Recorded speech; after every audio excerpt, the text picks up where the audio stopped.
Hello friends, कैसे हैं आप सब। आज हम इस नए वीडियो में देखेंगे rise of nationalism in Europe का सेकंड पार्ट, जहां हम फ्रेंच रेवोल्यूशन और पढ़ेंगे idea of nation.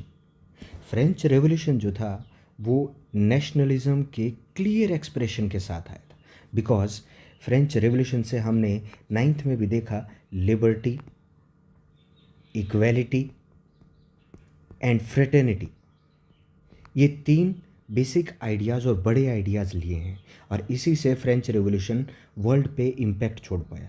French revolution कब हुआ है? 1789 में। Remember this date, remember this year, it is very important. France इस रेवोल्यूशन के बाद एक फुल फ्लेज टेरिटोरियल स्टेट बन चुका है, बट अभी तक यहाँ पर राजा का रूल हटाया नहीं गया, under rule of absolute monarch.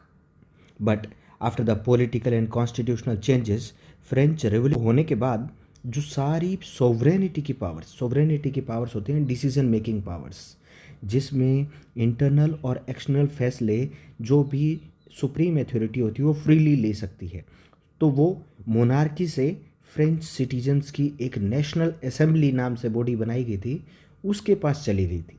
Revolution ने अपने आप में इस बात को प्रोक्लेम किया, इसको घोषित किया कि अब लोग अपना नेशन जो है वो खुद शेप करेंगे और उसकी डेस्टिनी खुद लिखेंगे। इट मीन्स अब लोग ही उसका मेन सोर्स ऑफ पावर बनेंगे। बिगिनिंग से ही फ्रेंच रिवोल्यूशनरी जो थे, जिन्होंने फ्रेंच रिवोल्यूशन को शुरू किया था, उनका एक ही मेन मोटो था, कलेक्टिव आइडेंटिटी।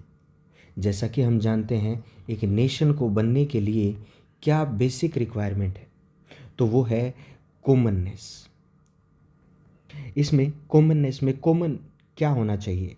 कॉमन लैंग्वेज हो सकती है, कॉमन उनका कल्चर हो सकता है, कॉमन उनके ट्रेडिशंस हो सकते हैं, कॉमन उनका रिलीजन हो सकता है, और उनकी हिस्ट्री भी कॉमन हो सकती है। अगर ये सारी सब चीज़ें कॉमननेस में आएँ तो एक नेशन कहलाएगा, अदरवाइज़ कंट्रीज़ भी होती हैं। कंट्रीज़ और नेशन में हम ऐसे डिवीज़न कर सकते हैं। तो उनका बेसिक क्या था? Collective identity. और उस कलेक्टिव आइडेंटिटी को बनाए रखने के लिए कुछ आइडियाज़ की ज़रूरत थी, और वो आइडियाज़ कौन से थे? ये 2 ideas of la patrie means the fatherland और la citoyen means the citizen. Fatherland जैसा हम कंपेयर कर सकते हैं इंडिया से भी, इंडिया में हम बोलते हैं मदरलैंड, और यहाँ ये यूज़ कर रहे हैं फादरलैंड का। और दूसरा सिटीजन्स, बिकॉज जब तक मोनार्की सिस्टम रहता है तब तक लोग होते हैं सब्जेक्ट्स, यानी कि प्रजा, और प्रजा के पास कोई भी राइट्स नहीं होते। राइट्स किन के पास होते हैं? सिटीजन्स के पास, क्योंकि यहाँ पर एक कॉन्स्टिट्यूशन होता है और उस कॉन्स्टिट्यूशन में उनके राइट्स मेंशन होते हैं, और इसीलिए वो सिटीजन कहलाते हैं, नागरिक कहलाते हैं। इन दोनों चीज़ों ने, ला पिट्रे और ला सिटोइन ने एम्फेसाइज किया कि ये कलेक्टिव आइडेंटिटी के साथ, इन आइडियाज़ के साथ मिलके ये एक यूनाइटेड या कलेक्टिव कम्युनिटी बनाएंगे, और ये इस कम्युनिटी में इक्वल राइट्स के साथ सरवाइव करेंगे। और ये भी बहुत इम्पोर्टेंट है, under constitution means written constitution होगा, जिसमें सारे rules, regulations, laws, by laws, सब कुछ चीज़ें लिखी होंगी। नेक्स्ट, कि फ्रेंच फ्लैग को भी चेंज किया गया। अगर कोई कंट्री अपने आप में कुछ चेंजेस लेके आता है, एक सिस्टम से दूसरे सिस्टम में चेंज करता है, तो उसमें ये सारी चीज़ें उनको गर्व करवाने वाली जो चीज़ें, जैसे इंडिया में हमने सबसे पहले आफ्टर इंडिपेंडेंस अपना संविधान बनाया, कॉन्स्टिट्यूशन बनाया, देन कुछ चेंजेस किए, और वो चेंजेस जो थे वो आज तक बहुत ज़्यादा इम्पैक्ट छोड़ते हैं। जैसे हमारी प्लेज की पहली ही लाइन है, we the people of India. It means the source of power, source of real power lies in the people of India, in the population और citizen of India. So French flag भी change किया गया, try colour flag था।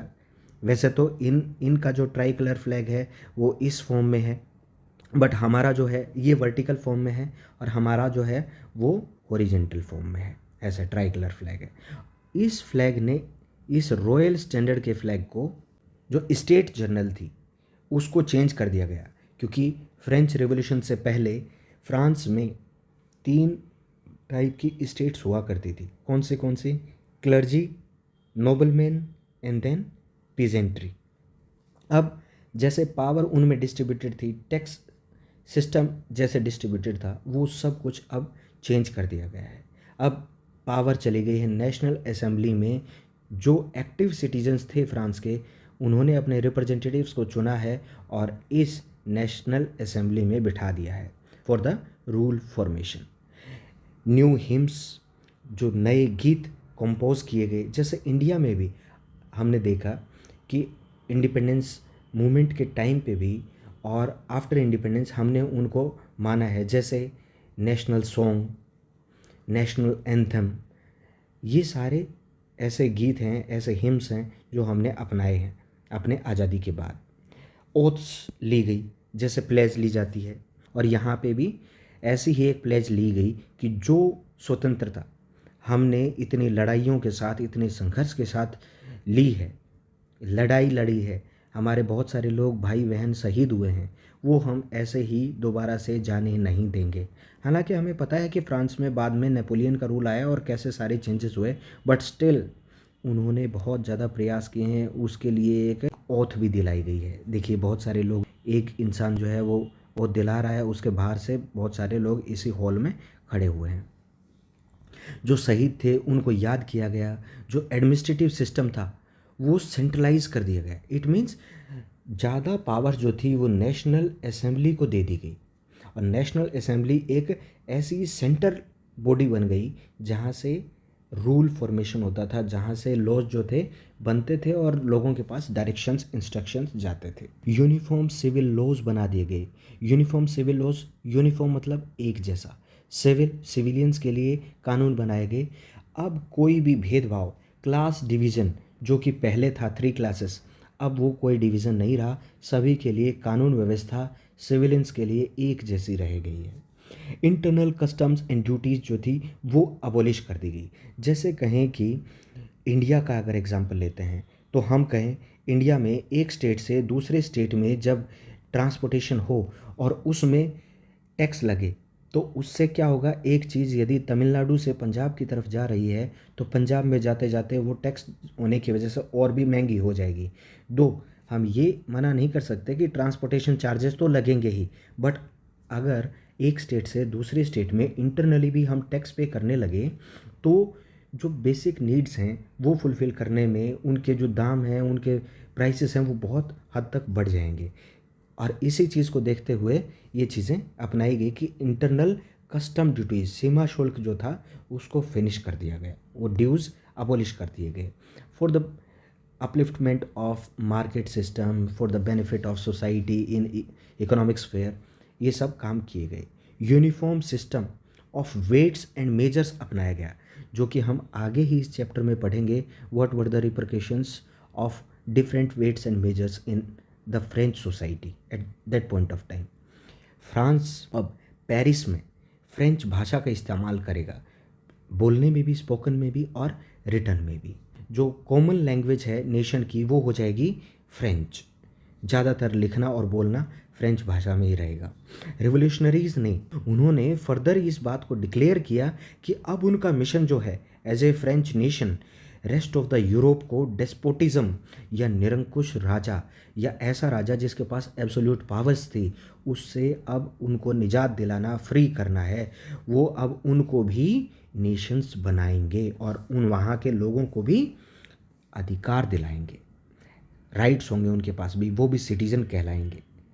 जो France की news थी, जैसे events वहाँ पर घटे थे, ये चीज़ यूरोप के अन्य शहरों में भी फैल गई।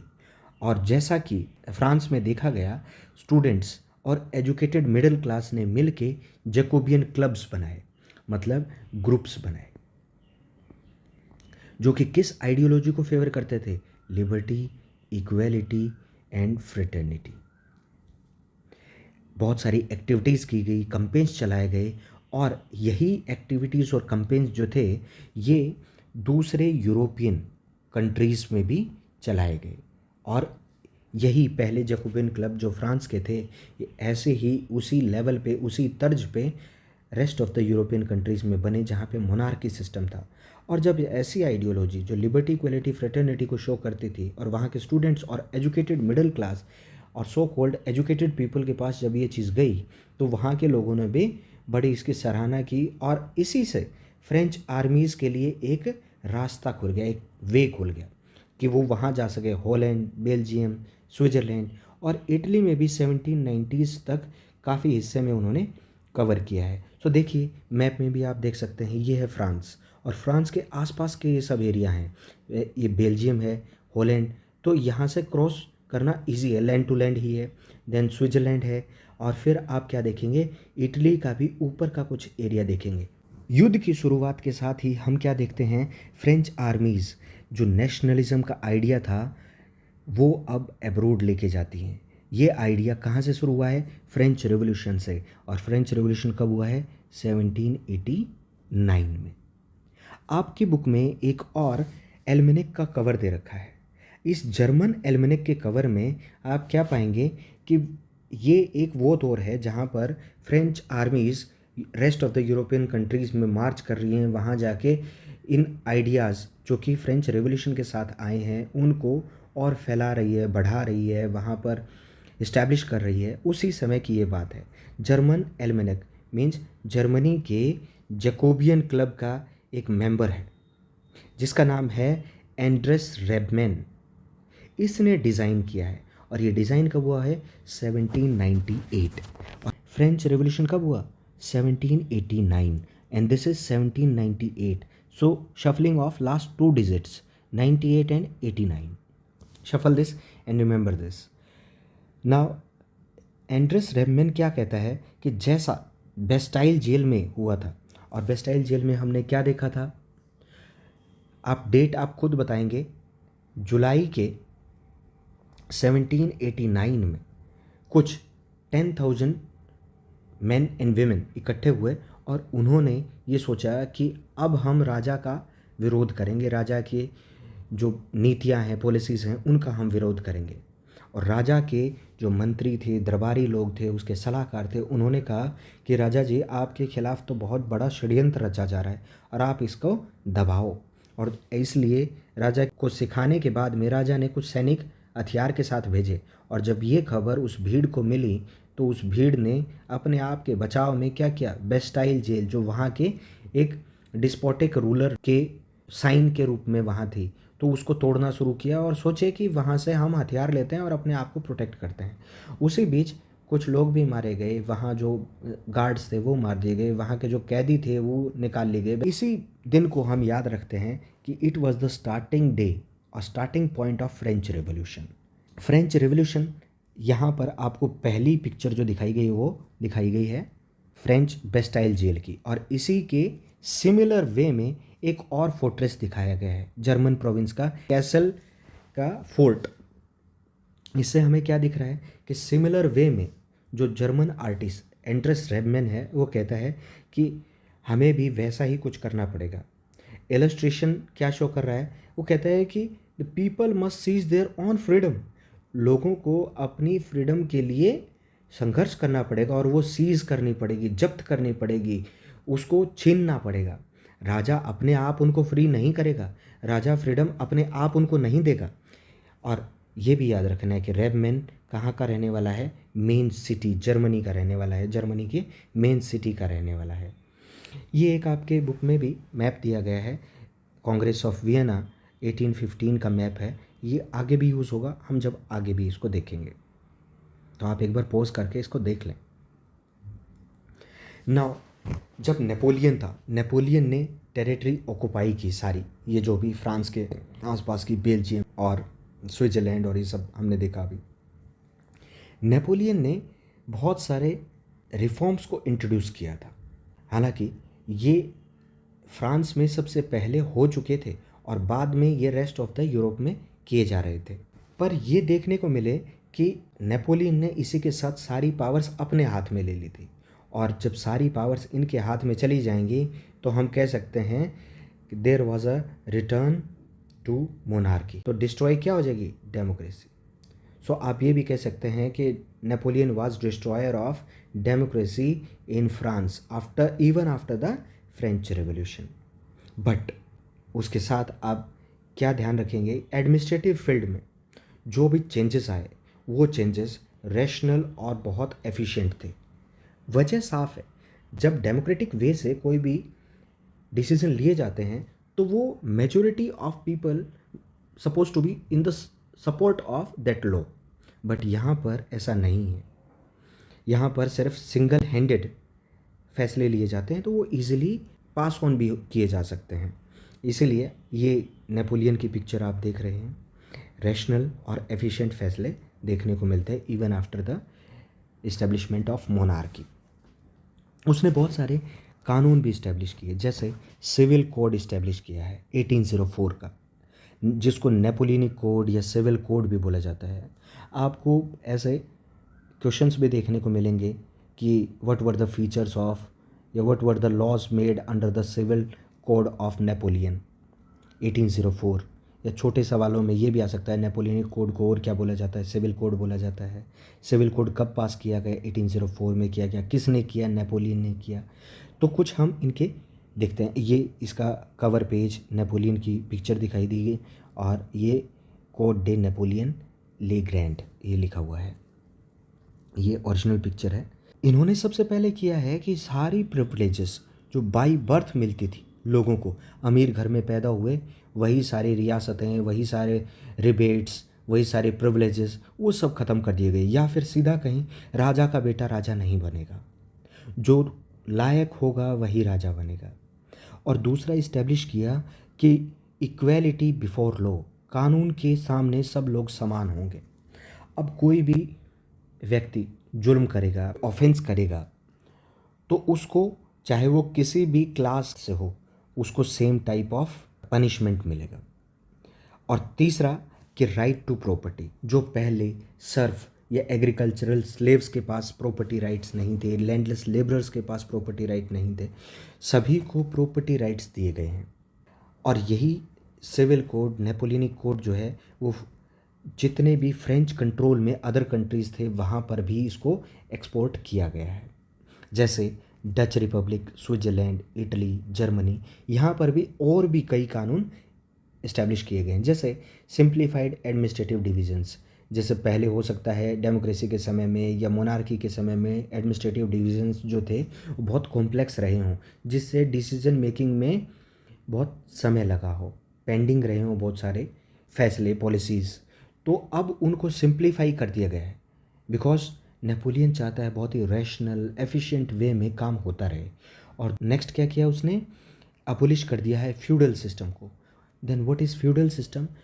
फ्यूडल सिस्टम को आप हिंदी में देखें तो सामंतवाद बोला जाता है, पर अगर उसका मीनिंग जान पाएँ तो वो कहेंगे कि बहुत बड़े बड़े ज़मींदार हैं, वो उनके 5,000 6,000 एकड़ ज़मीनें हैं और उन ज़मीनों पर वो बहुत सारे सर्फ या एग्रीकल्चरल स्लेव्स को काम करवाते हैं। तो वो सिस्टम इन्होंने फिनिश कर दिया। वो जो लैंड थी उसको डिस्ट्रीब्यूशन कर दिया गया और जो पीजेंट्स इनके यहाँ काम किया करते थे, जो सर्फडम में थे, उनको फ्री कर दिया गया और मैन्योरियल ड्यूज़ लिया करते थे उनको इन्होंने फ्री कर दिया गया है। टाउन्स में भी कुछ चेंजेस देखे गए, जैसे कि गिल्ड रिस्ट्रिक्शंस को रिमूव कर दिया गया। गिल्ड सिस्टम एक ग्रुप, क्लब या सोसाइटी कह सकते हैं। Society of whom merchants, craftsmans, artisans in the market. तो वो गिल्ड्स रिस्ट्रिक्शंस जो थी, जैसे कि गिल्ड ने पहले रिस्ट्रिक्शंस लगा रखी थी, मान लीजिए 1 2 3 4 लोग थे, ये एक सुपीरियर अथॉरिटी पे हैं और इन्होंने कह दिया कि आप इस एरिया से बाहर सामान नहीं बेच सकते, या ये सामान बेचने की परमिशन सिर्फ इन कुछ लोगों को है, उसके अलावा इस सामान को और कोई नहीं बेच सकता, इस ग्रुप के लोग ही हैं, गोल्ड स्मिथ का और के इनका। तो वो रिस्ट्रिक्शंस अब फिनिश कर दी गई और इससे हुआ क्या कि ट्रेड में उनको लिबर्टी मिली है, फ्रीडम मिली है। ठीक है, ट्रांसपोर्ट, कम्युनिकेशन सिस्टम को और भी बेहतर कर दिया गया। पीजेंट्स, आर्टिशंस, वर्कर्स और नए बिजनेस क्लास जो थी वो इस फ्रीडम को पाकर बहुत ही खुश थी। इतने सारे चेंजेस हैं। जिन लोगों को इतने लंबे सैकड़ों सालों से कोई अधिकार मिले नहीं थे, उनको बहुत कुछ अच्छा मिल रहा है, तो वो खुश क्यों नहीं होंगे, और नेपोलियन के आने का स्वागत भी होगा। बिजनेसमैन जो हैं और स्मॉल स्केल प्रोड्यूसर्स जो हैं, जो गुड्स के प्रोड्यूसर्स हैं, उन्होंने अब रियलाइज़ करना शुरू किया कि जो यूनिफॉर्म लॉज हैं वो उनके लिए कितने अच्छे हैं। गिल्ड सिस्टम, गिल्ड रिस्ट्रिक्शंस कुछ नहीं रहा है, और स्टैंडर्डाइज हो गया है वेट्स एंड मेजर्स का। इससे भी उनको बहुत फ़ायदा हुआ है। जैसे 1 किलो वेट है, वो हर जगह ही 1 किलो ही माना जाएगा। 1 मीटर 1 फीट 1 किलोमीटर जो मेज़रमेंट में आएगा वो भी सेम माना जाएगा।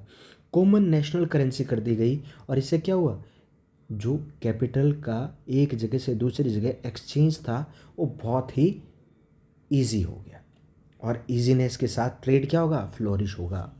और इन सब चीज़ों ने क्या किया, फैसिलिटेट किया इस मूवमेंट को, जो मूवमेंट नेपोलियन ने यूरोप में अपने लिबर्टी, इक्वलिटी और फ्रेटर्निटी को फैलाने के लिए किया था। असल मायने में तो नेपोलियन अपना साम्राज्य बढ़ा रहा था। हाउएवर, जो एरियाज़ उन्होंने कैप्चर किए थे, कॉन्क्वेर किए थे, उनकी वहाँ की लोकल पॉपुलेशन जो थी वो फ्रेंच रूल से मिक्स्ड रिएक्शन शो कर रही थी। अब वो मिक्स्ड क्यों कर रही है, देखिए, कुछ लोगों के अधिकार छीने गए हैं और कुछ लोगों को दिए गए हैं। इससे कुछ लोग तो परेशान होंगे, कुछ लोग अच्छा लगेगा उनको। बट ये देखते हैं कि कब तक अच्छा लगता है। देखते हैं, इनिशियली हॉलैंड में, स्विट्ज़रलैंड में, ब्रुसेल्स में, मेंज, मिलन, ये सिटीज़ के नाम हैं, और वॉर्सो में। आप बताएंगे वॉर्सो कहाँ, कौन सी कंट्री में है, ब्रुसेल्स कौन सी कंट्री में है, और अभी मैंने मेंज बताया था जो कि जर्मनी में है। ठीक है। इनिशियली क्या हुआ कि फ्रेंच आर्मीज़ जो हैं उनका बड़ा स्वागत किया गया, और स्वागत क्या कह के किया, हार्बिंगर्स ऑफ लिबर्टी, की ये तो लिबर्टी को, फ्रीडम को लेके आने वाले दूत हैं, ये कह के उनको सम्मानित किया गया। जो इनिशियल एंथुजियाज्म था वो बहुत जल्द ही हॉस्टिलिटी, भय में बदल गया है, क्योंकि जो भी नया एडमिनिस्ट्रेशन था उसने ये बात क्लियर कर दी थी कि कानून व्यवस्था जैसा हम चाहते हैं वैसी ही होगी, उनकी लैंग्वेज खुद की होगी, उनका कल्चर माना जाएगा, उनका फ्लैग माना जाएगा, उन्हीं के लॉज माने जाएंगे, और राजा भी नेपोलियन ही रहेगा। ये बात क्लियर हो चुकी थी कि नए एडमिनिस्ट्रेटिव अरेंजमेंट्स जो हैं वो पॉलिटिकल फ्रीडम के हैंड इन हैंड चलेंगे। इट मीन्स पॉलिटिकल फ्रीडम उनसे छीन ली गई है। आप बताएं कि पॉलिटिकल फ्रीडम क्या होता है। देखिए, पॉलिटिकल फ्रीडम में आपके पास दो अधिकार आते हैं। देखिए, या तो आप खुद एज ए रिप्रेजेंटेटिव खड़े हों और आपको चुना जाए, और दूसरा वोट डालने का अधिकार। वो दोनों अधिकार ही इनसे छीन लिए गए थे। और कुछ चेंजेस ऐसे भी थे जिससे कि नेपोलियन का साम्राज्य और बढ़े, और उसके साम्राज्य में और इकोनॉमिकल डेवलपमेंट भी आए। जैसे टैक्सेशन में इंक्रीमेंट देखने को मिलता है, और सेंसरशिप देखने को मिलता है। इट मीन्स कि नेपोलियन के खिलाफ अब कोई भी नहीं लिख सकता था, उस शासन के खिलाफ कोई भी गलत चीज़ नहीं लिखी जा सकती थी, और लोगों को नेपोलियन की आर्मी में जबरन भर्ती किया जाने लगा, क्योंकि वो और भी रेस्ट ऑफ यूरोप के ऊपर कब्जा करना चाहते थे। अब इन्हीं सब चीज़ों से ये पता चलता है कि जो एडवांटेजेस उनको after the occupation of Napoleon मिले थे वो अब उनके आउटवे हो चुके हैं, वो अब उनको ज़्यादा भारी लगने लगे हैं। और इस पिक्चर में बहुत ही क्लियरली ये शो हो रहा है। अब पहले जो पिक्चर्स बनाई गई हैं वो बनाई गई नेपोलियन और उनके आइडियाज़ और फ्रेंच रेवोल्यूशन के आइडियाज़ को बढ़ा चढ़ा के दिखाने के लिए। अब उनको धीरे धीरे जैसे जैसे पता चला है तो वो अब इनका विरोध कर रहे हैं। जैसे देखिए, इस पिक्चर में कुछ चीज़ें बताई गई हैं। आपको इस ब्लू, वाइट और रेड, इस यूनिफॉर्म में क्या देखने को मिलेगा, यहाँ पे ऐसे ही सिपाही देखने को मिलेंगे। जर्मन पेंटर है ये भी, और जो पहले वाला था वो भी जर्मन पेंटर ही था। यहाँ कार्ल कैस्पर फिच ने कहा है कि यहाँ पर एक इंसान जो कि पीजेंट है उसको नीज पे बिठाया गया है, घुटनों के बल बैठा दिया गया है, और उसकी जो कार्ट है उसको सीज कर लिया गया है। यंग वुमेन है उसको हैरेस किया गया है। हैरेस कर रहे हैं, कौन कर रहे हैं, सिपाही कर रहे हैं। और एक प्लो या हल के ऊपर इन्होंने ट्री बनाया है, किसका, लिबर्टी का ट्री बनाया है, और ये लिखा है इस ट्री के ऊपर ट्री ऑफ लिबर्टी। और इसके ऊपर एक जर्मन इंस्क्रिप्शन जो कि as a mockery, as a sarcastic way में लिख रहा है कार्ल कैस्पर फेज कि टेक, और ये बात किसने शो की है, फ्रेंच सोल्जर्स कह रहे हैं, किससे, जो जहाँ जहाँ वो रेस्ट ऑफ द यूरोप को ऑक्युपाई कर रहे हैं वहाँ पर, take freedom and equality from us the model of humanity. But इसको जो जर्मन पेंटर है वो सरकेस्टिक रेफरेंस से दिखाता है कि फ्रेंच जो है अपने आप को एज अ लिबरेटर मानते हैं, बट जर्मन पेंटर यहाँ रियल सेंस में जो फ्रेंच आर्मीज़ हैं उनको बोलता है ऑपरेसर्स, उनको क्या पोर्ट्रे कर रहा है, एज अ ऑपरेसर्स। और ये कौन सा शहर है, जो ब्रिकन शहर है। और समय बीतते हुए हम क्या देखते हैं, एक पिक्चर और भी बनाई गई है। पिक्चर में नेपोलियन को दिखाया गया है एज ए पोस्टमैन, जो कि कहाँ जा रहा है, वापस जा रहा है फ्रांस में। और क्या करने के बाद, after losing the battle of Leipzig, जो कि कब हुई है, 1813 में। ये पिक्चर दिखा के आपको यदि पिक्चर से रिलेटेड क्वेश्चंस पूछे जाएंगे तो उनमें ये डेट पूछे जाने की संभावना है, ये बैटल ऑफ लिप्सिक पूछा जाने की संभावना है। ये दिखाया गया है कौन, नेपोलियन, जो कहाँ जा रहा है, बैक टू फ्रांस। किसकी फॉर्म में दिखाया गया है, पोस्टमैन की फॉर्म में दिखाया गया है। ये एक कॉरियर लेके जा रहा है राइनलैंड से, जो क्या शो कर रहा है, जैसे जैसे इसके पोस्टमैन वाले बैग से कुछ पैम्फलेट्स निकल के गिर रहे हैं जिनके ऊपर उन कंट्रीज़ के नाम है, और कह रहा है each letter dropping out his bag bears the name of the territories he lost. तो ये सारी चीज़ें इसमें दिखाई गई हैं। Thank you so much. Please like, share and subscribe. Thank you.